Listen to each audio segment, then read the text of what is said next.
I'm curious to whatever degree you feel comfortable talking about this, it's fine. But like, if you could give maybe a before and after, or a before and present, let's say, snapshot of what that's Right. looked like for you in terms of like realization process and classes we've done together and that sort of thing. Right, right. I think I started doing classes in November. It's March, so Mm-hmm. a few months. It's interesting to think back. Yeah,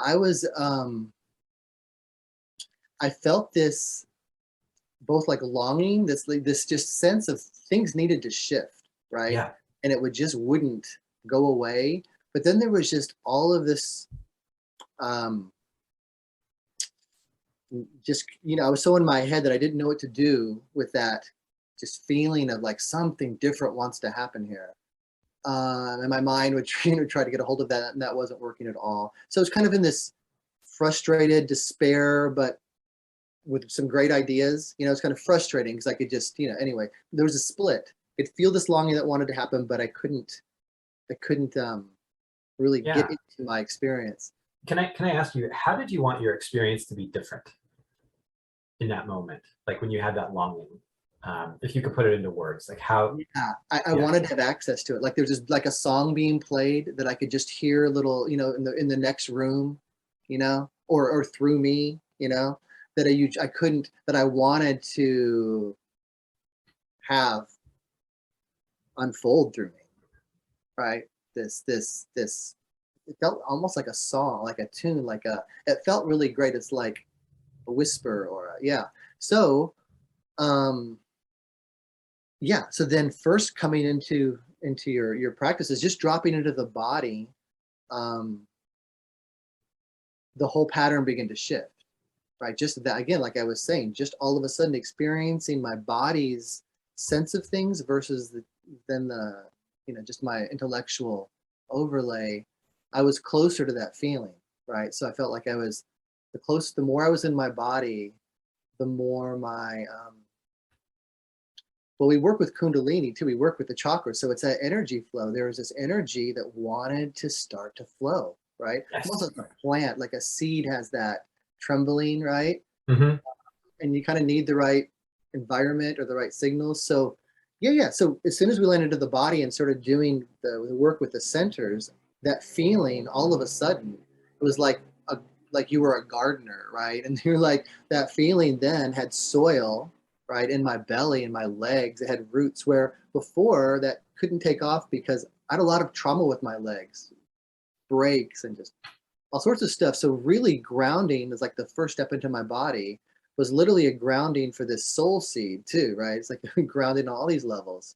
And then as the grounding happened, then you know, the movement happened. Just literally, I feel like I followed, like my soul followed the chakras to having more movement. The power place, the fire, was really the most difficult. And it seemed to be for other people in the group too. Like that's really where, oof, it took some work, right? But now there's so much more flow through. And that's the Mm-hmm. key place, is feeling the fire. And then I could really feel the love, and then I could really express that. And then, everything really started to open. So just that resonance of not being, because so before there wasn't a continuity as much, um Right. so yeah, so I just feel it more at ease. So like stress patterns, tension, everything is like, it's like a car that got tuned up, everything is just kind of flowing better just on that mechanical basis. Yes. Yeah. There is definitely, you could say, a subtle mechanical, or we could say like a subtle energetic, subtle structural aspect to this work, no doubt, where we're kind of inviting these streamings of energy to happen through the body, especially in the subtle core of the body, or Sushumna, or central channel, as it's called in Hindu yoga and Tibetan Buddhism, respectively. Yeah. So the realization process practices really, you could say the center of them is just what gives us that sense of embodiment and wholeness, and stabilization in this kind of non-dual field of deep communion and embodiment. And that's really it. As I'm sure you've seen, Judith really doesn't try to answer metaphysical questions. I don't mind talking about metaphysical things a little bit, so long as they kind of pertain to what we're doing. But in terms yeah, of places it applies, the way this could apply, talking about like the Enneagram, like people that know the Enneagram, I taught the Enneagram for about 20 years. I love the Enneagram, but getting it embodied to where it could actually be transformative was such a challenge. I was working with people going through recovery. Yeah. If I had these tools then, holy crap, like it would just be on, because I could actually enter into where the transformation needs to happen. It was just, yeah. Right. Yeah. Right. So to dovetail off of that, yeah. So there's a structural element, or like, we're getting more deeply into our bodies, allowing this very subtle energy meridians to open up, feeling into the space of, that kind of pervasive stillness and aliveness that's even, a notch subtler than the movements of energy through the body. And we're doing all of that. And like you said, if we have a kind of trauma-based holding pattern that's stuck in the body, then that is going to hinder the sense of continuity that we feel in those energy movements, or in the continuity we feel through our body. And so, yeah, the way that I find, I've sort of found my groove, I guess you could say, in this work, is like helping perhaps to guide an experience where we're coming into the internal space of our body, we're attuning to different qualities like power, or love, or things that are associated to the chakra points generally, or different segments of the body. And then finding what resistance, folks have there in those points. Because if a person can't get through that resistance, then their awakening process and their embodiment process is going to be hindered. So I see this, so I see what, you said before about the coherence therapy practices. I see that pathway of, discovering the kind of unconscious purposes for which we hold those tensions, and the integration of those into conscious awareness, and ultimately the transformation of those kind of underlying, mental models, or, these deep kind of unconscious feeling knowings that we hold in the body because of early childhood relationships, or even past lives, or wherever they came from. And you do such beautiful, Yeah. subtle work right there, Michael. I feel like you're a surgeon at that place that you're talking about right now is really where you do beautiful moves, because it's such a difficult place, right? Try to take somebody's problem away from them as a therapist, right? Have fun, right? So and you work just impeccably there. Yeah, really. Well, I appreciate your feedback. I don't know if you'd say impeccably, Well, really, but I do my best. Yeah. Delicate work, Yeah. No, I appreciate your feedback, and I'm glad, I'm glad we're over that. It's been that this work has been helpful for you, in some of these classes that we've done together.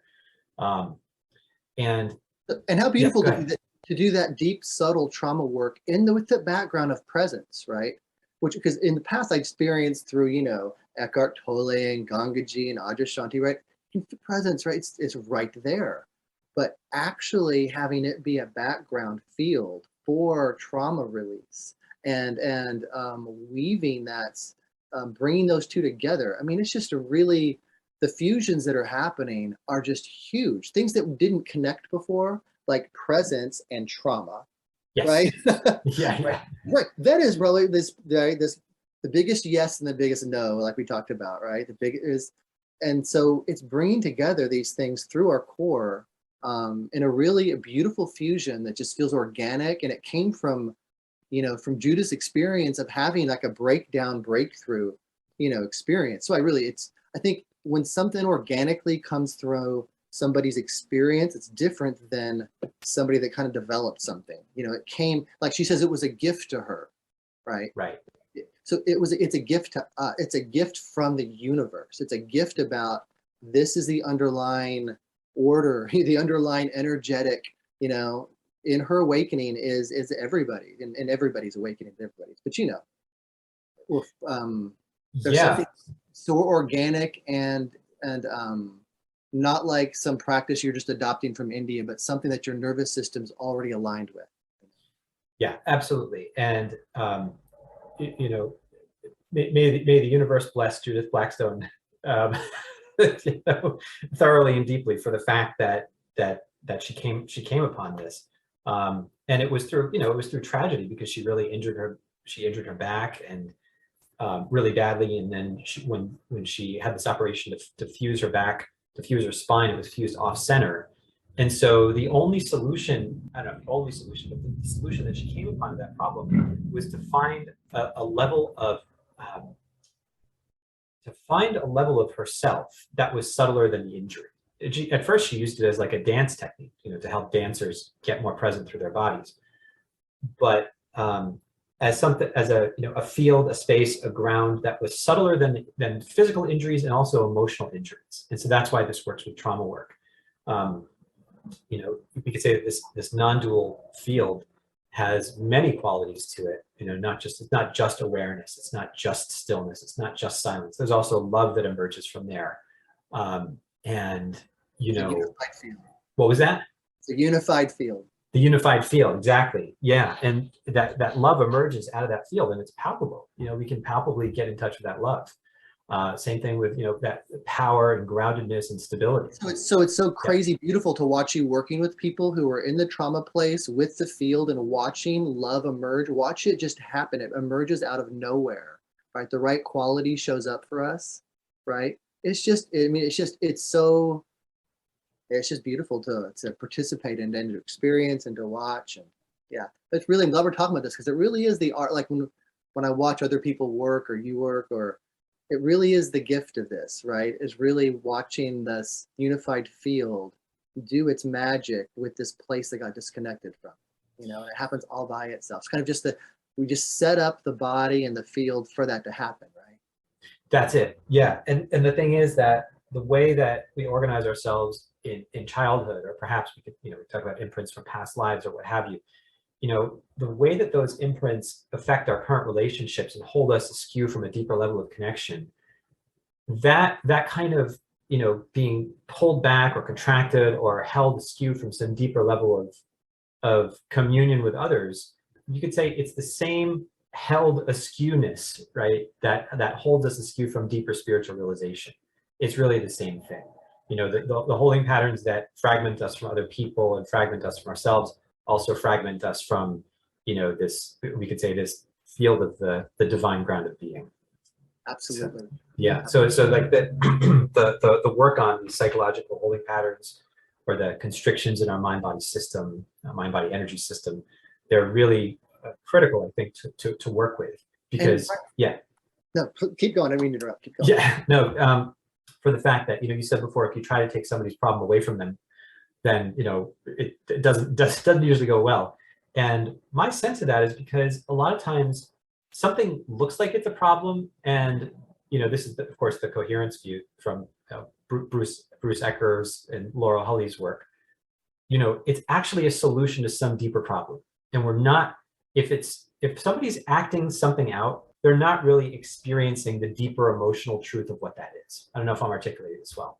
Yeah. It's like, like a lot of times you're repeating life, problem, you're not at the deepest place, right? If it's a right, it's like if I procrastinate, for instance, like this is an easy one to talk about, like procrastination. If I'm procrastinating on something, yeah, generally speaking, okay, we could call procrastination a problem.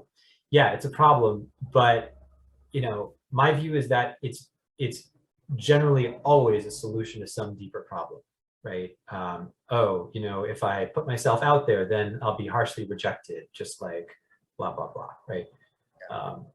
Or maybe the fact that we're procrastinating and distracting ourselves, it means that we're trying to force ourselves to do something that we don't actually want to do. And so in that case, procrastination is a success.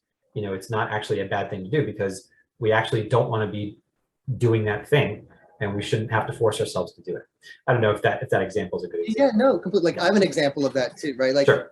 I procrastinated getting my car tags done in the midst of COVID. I moved and the DMV didn't send it to my address now. Anyway, I procrastinated. I noticed myself driving, looking in my rearview mirror, like for cops, and it bothered me. It's like, will you just drive? Like, why are you like kind of neurotically looking? If there's, and then so I started exploring doing this work, and I was playing. I was like, so what would happen if you did get pulled over, right?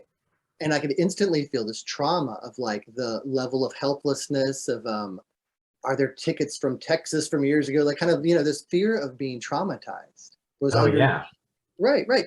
I wasn't conscious of that at all, of that level of vulnerability that was actually running the behavior. I was just aware of kind of like this nervous twitch. There's like, but once I was able to contact that and go, oh yeah, you feel more vulnerable about this than you were aware of. And then, right, then it could start, then it made sense. Then I got my tags done. Yeah. That's it. Right. That's it. And it's like we go through life trying to solve problems, but we don't know what those problems are. Like we're enacting solutions to problems. We're procrastinating on something like that is a solution to a problem, but at the level of conscious awareness, we're not yet aware of what the problem is. And in my experience, we can only resolve problems that we know that we're having. And so that's why it's important to not just try to override resistance. For meditators, this is common where they're like, okay, well, so I'll just focus on love, or I'm just gonna dominate my mind so that I can just focus on love or focus on this, that, or the other. And it's an override. You create what you defend. It's violent. Against. What was that? You create what you defend against. Yeah. So the more I'm trying to be loving and not be angry, right? Be loving, don't be angry. Be loving, don't be angry. Be loving, right? The more I'm actually creating this angry freak, right? I'm going to blow. It's just I'm building the opposite, Right. Or yeah. Or be loving to not have people not like me. That's a common one. I have a family member. Be loving so people will like me and not dislike me. He can be the most unlikable person because he's just unnaturally friendly, right? It's like it's creating not being liked. Right, exactly. Yeah. Yeah. Exactly. And right, there's an incongruence there because it's violent if you think about it. I need to be nice to people so that they're going to like me or they're going to love me. It's violent upon ourselves to do things. It's like the mind attacking the body, like we were talking about, right? You have this body experience of one thing, but that for some reason is unacceptable. So I have to shut him up and be this representation of myself. Right. Yeah. And I think that I also think that there's a lot of innocence in that because a lot of times people just don't know what else to do.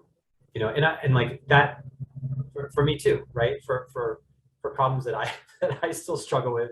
Right. My system just doesn't know what else to do for the time being until it does. And egoically, it's kind of a success because that's a healthy ego can suppress emotions and then you function. But at a certain point, we've all kind of had functional egos long enough that something else wants to happen besides my conscious mind. And I can go to work and I cannot be a maniac and I can be nice to people and have a decent relationship. I can do all that shit, right? But we've all done all that shit for a long time. So I think there's something deeper, right, that wants to happen that isn't, right, like we're saying, controlling these negative emotions, but actually listening to them, letting that negativity show the other side. Maybe it's only negative because I've been suppressing it so much. That's it. Yeah, right. Exactly. It's like if you kinked a hose and then the hose started to balloon. Well, yeah, there's nothing wrong with the water. It's just that we've dammed it up. Yeah. And imagine thinking you're the bulge in the balloon and then coming to a practice where you uncinch and all of a sudden you unbulge and you realize, I wasn't that bulge at all. I knew I wasn't that. Did you actually experience